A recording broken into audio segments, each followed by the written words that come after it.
Nadidinig natin madalas yung mga katagang, Mare, ano ang latest?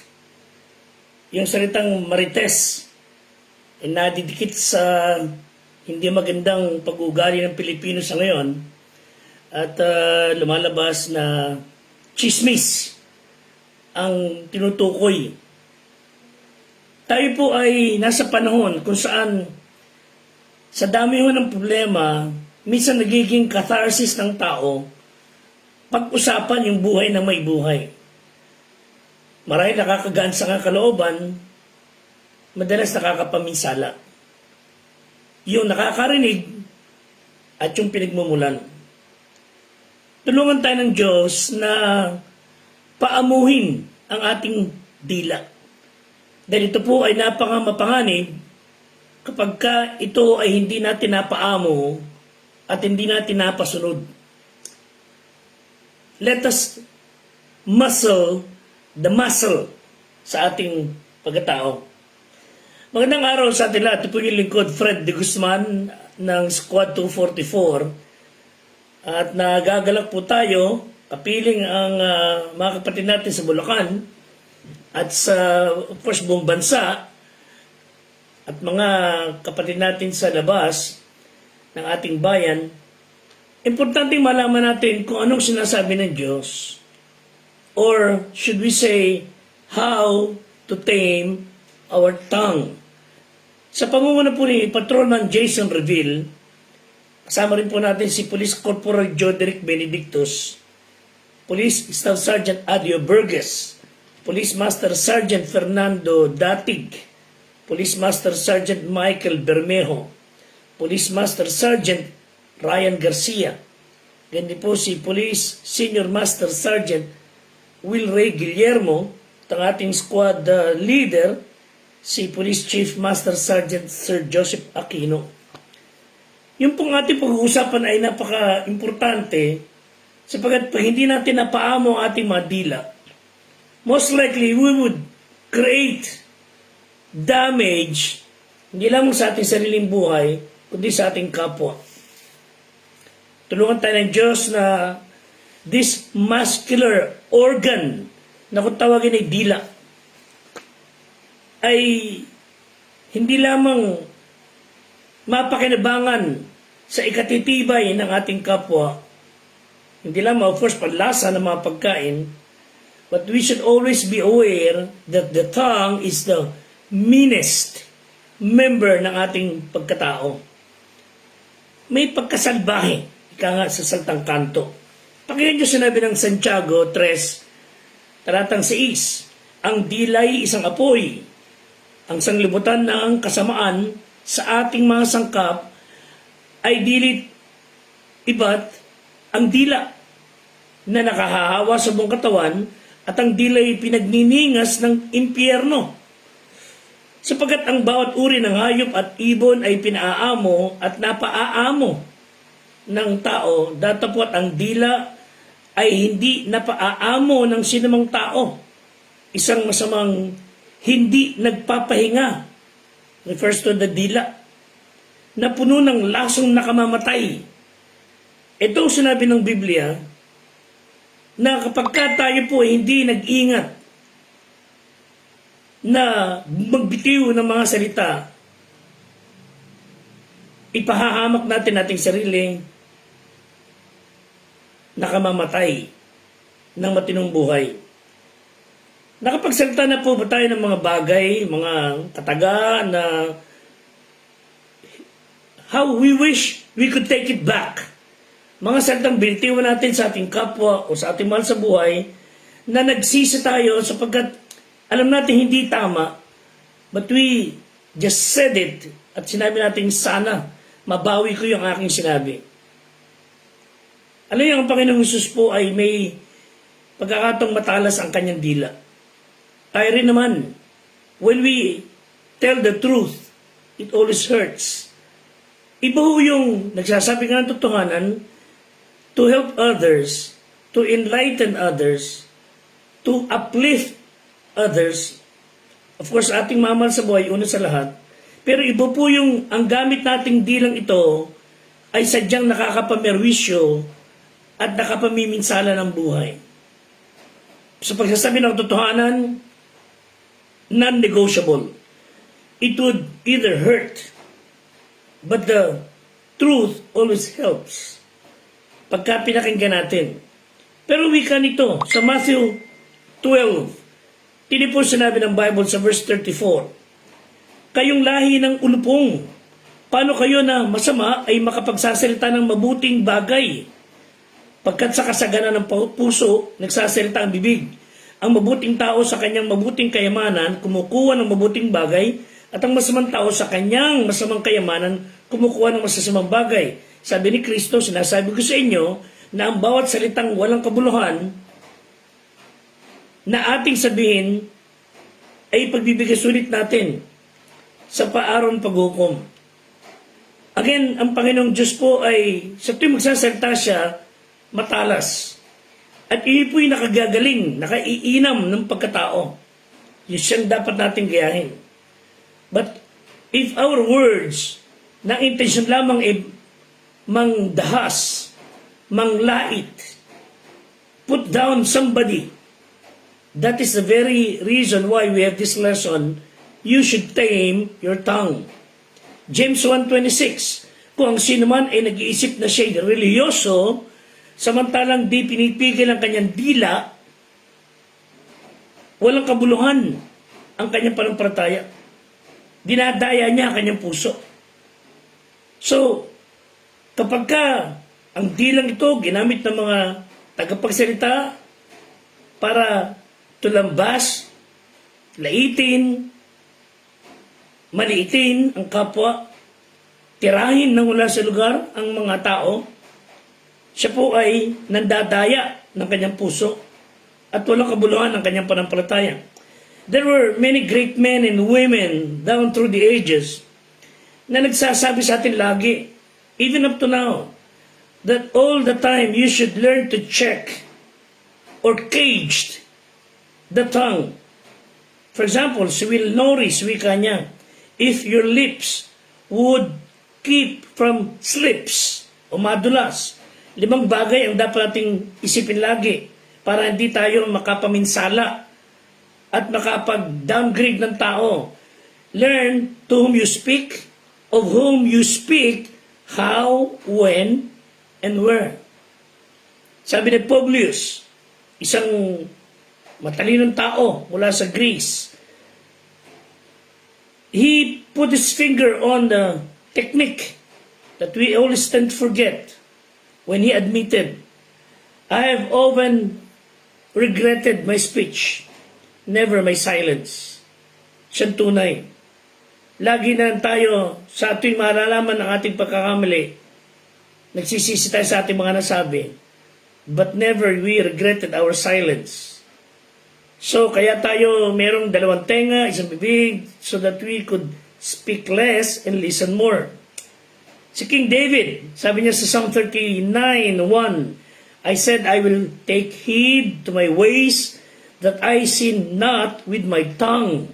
Mag-iingat ako wika upang di ako magkasala sa aking dila. I will keep my mouth with a bridle, while the wicked is before me. And that's what it takes. No? Magkaroon tayo ng conscious awareness that we tight the muzzle in our mouth, tame our tongue. At para ma-accomplish natin yung disiplinang yan, let's try to, before we speak, think first. Before we start moving our lips, let's try to pause for a few seconds and mentally review the words na ating sasabihin dahil baka ito ay nakakapaminsala. So, yung ating po bang sasabihin ay accurate or exaggerated? Are the words we are about to say would be kind or cutting words? Or those words are necessary or needless? Would that words be wholesome or punong-puno ng vile? Would it create gratefulness or complain? So try to talk less. And yung mga compulsive talkers find it difficult to keep friends. Yung walang tigil na kadadaldal nawawalan nun ng mga kaibigan. Let's conserve our verbal energy. Simulan na natin magpasya. I will tame my tongue. So, that muscle sa ating bibig would build or break. Kumbaga, it's a project na dapat natin na tinututukan lagi. Sabi ni Johann Wolfgang, one ought every day at least to hear a little song, read a good poem, see a fine picture, and if it were possible, wika niya, to speak a few reasonable words. Siyang tama. Think first, talk less. Start today. So, but how can we tame our tongue? How can we discipline this tongue? Let's try to think of this tongue, yung ating mga dila, to be under control. And that's one of the most important thing na dapat isa sa katuparan sa ating mga, although it's hard, but it's not impossible, should I say. Mahirap, pero hindi imposible. Proverbs 18:21, kamatayan at buhay nasa kapangyarihan ng dila, at ang nagsisiibig sa kanya ay magsisikain ng kanyang bunga. Yung magkaroon tayo ng uncontrolled tongue will always be characterized by gossip, recklessness, deceit, lies, flattery. The uncontrolled gossiping tongue betrays confidence. Sarap na ito'y nagbibigay ng kagalingan. Yung deceitful and lying tongue crushes the spirit. It takes away joy, breaks relationship. Yung deceitful tongue steal dreams, squash hope. Flattering tongue brings harm, both to the giver and the receiver of false praise. Proverbs 20 verse 19, ang yumayaong mapaghatid dumapit ay naghahayag ng mga lihim, kaya't huwag kang makisalamuha sa kanya na nagbubukang maluwang ng kanyang mga labi. Ang mga chismoso, wika nito, tagahatid ay parang basurahan, tanggap ng basura at nagkakalat. Huwag maging tagapahatid dumapit. If that what you heard would not uplift, build a person, hindi na kailangan ikalat. Proverbs 12:18, may nagsasalitang madalas na parang saliwan ng tabak, parang winawasiwas na tabak ang kanyang salita, na lahat na lang ng kanyang bitiwang salita nakakapaminsala. Again, if the truth should be told, kahit na sino masaktan, because that's the truth. Truth hurts. Pero yung salita na chismis, paninira lang sa kapwa, you will say things dahil nagalit ka lang doon or naasar ka lang sa isang tao just to retaliate or to attack. Yan ang sinasabi ng Bible na parang saliwan ng tabak, but ang dila ng pantas ay kagalingan. The tongue of the wise brings healing. Proverbs 13:3, siyang nag-iingat ng kanyang bibig, nag-iingat ng kanyang buhay. Sa totoo naman, subukan niyo magdadaldal, magchichismis, at pagka hindi bumalik sa inyo at kayo mapahamak. So, wika ng Bible, iniingatan mo kanyang buhay, ngunit siyang nagbubukang maluwang na kanyang mga labi ay nagkakaroon ng kapahamakan. So, we are accountable to God for our words. We, you and I, should dedicate our tongue sa Diyos. What's in our mind, what's in our hearts, should find the expression that would make somebody build up, not to break them. Ingatan natin ang bibitiwang mga salita. Matthew 12:36, sinasabi ko sa inyo na ang bawat salitang walang kabuluhan na sabihin ng tao ay ipagsusulit nila sa araw ng paghukom. Psalm 19 verse 14, maging kalugod-lugod nawa ang mga salita ng aking bibig, ang pagbubulay ng aking puso sa iyong paningin, Panginoon, na aking malaking bato, ikaw ang aking malaking bato, ikaw ang aking manlubos. What words should come out of my mouth? You'd praise Him. Puspusin ang ating ng salita ng Diyos ang ating puso. Maging matatag ang ating pagkatao by the words na dumarating sa atin mula sa Biblia, and then yun ang ilalabas natin palagi. Learn to listen before we speak. And when we do that, let us speak words of grace, words of life. And some people mistakenly think na kapag ka sa tuwing magsasalta sila may tungayo, may mura, feeling nila that's cool. May mga tao na sa tuwing magsasalta, nagsasama pa ng mga malalaswa at nakapanghihilang galit ng salta, and they thought that's a fad. Pero mga kapatid, that would not build up a person. Malungkot nga po, may mga magulang na pagka nadinig na nagmumura yung kala anak na maliliit, tuwan-tuwa pa sila, ay, ang anak ko yung nagmumura na. Nakakalungkot po. Saan po ba nila nadidinig? The curse words or negative labels na lagi namubutawi mula sa ating mga labi. For example, B.O.B.O. ka. Wala kang mararating. Words that would downgrade the person would produce such a person. May mga tao na buong buhay nila nakarinig sila ng puro negative, puro panglalait. No wonder some people would retaliate. It happens. May mga tao na tahimik lang pero binubuli, nakakarinig sa mga salitang alanganin, all of a sudden, siya ay naging monster. James 1:19, mga kapatid, magmariksi ang bawat tao sa pakikinig, magmakupad sa pananalita, magmakupad sa paggagalit. Colossians 4:6, let your speech be always with grace, seasoned with salt, that ye may know how ye ought to answer every man. So ang hamon sa atin, mga kapatid, use common sense. Think before we speak. Proverbs 16:23, ang puso ng pantas ay nagtuturo sa kanyang bibig at nagdaragdag ng katutuhan sa kanyang mga labi. If a person is wise, filled with God's word, pag nagsasalta yan, nakakaragdag ng pagkatuto ang ibang tao nakakarinig. Stay in a moment. Speak in context. Whenever we say things, wala nang makwento pa mga kung ano na lumalawig ang storya na nagiging kasinungalingan na parang we are living in fantasy land. Proverbs 25:11, a word fitly spoken is like apples of gold in a setting of silver. So, just tell the truth. Speak seasoned with salt, sabi nga ng Bible. Always with grace. Again, don't get me wrong. We should always tell the truth. Use the muscle, the tongue, in telling the truth. Let's be a faithful witness.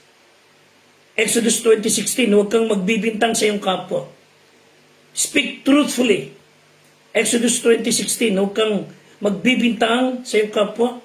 Then sa Proverbs 12:19, ang labi ng katotohanan ay matatatag kailanman.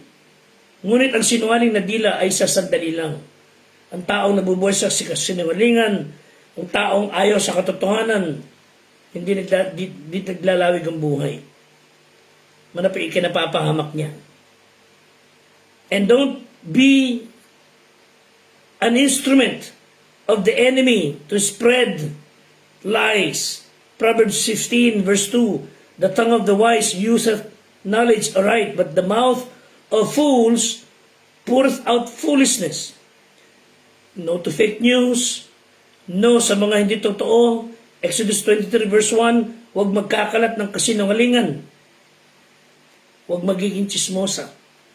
Proverbs 17:9, huwag maghatid ng mga istorya na hindi naman talaga katotohanan. 17:9 ng Proverbs, ang nagtatakip ng pagsalangsang ay humahanap ng pag-ibig. Ngunit, ang nagdadadaldal tungkol sa anuman ay naghihiwalay na magkakaibigang matalik. Sometimes jealousy from the heart of a person would risk good relationship dahil sa inggit. ang mga tao ay ginagamit ng dila para makapanlait.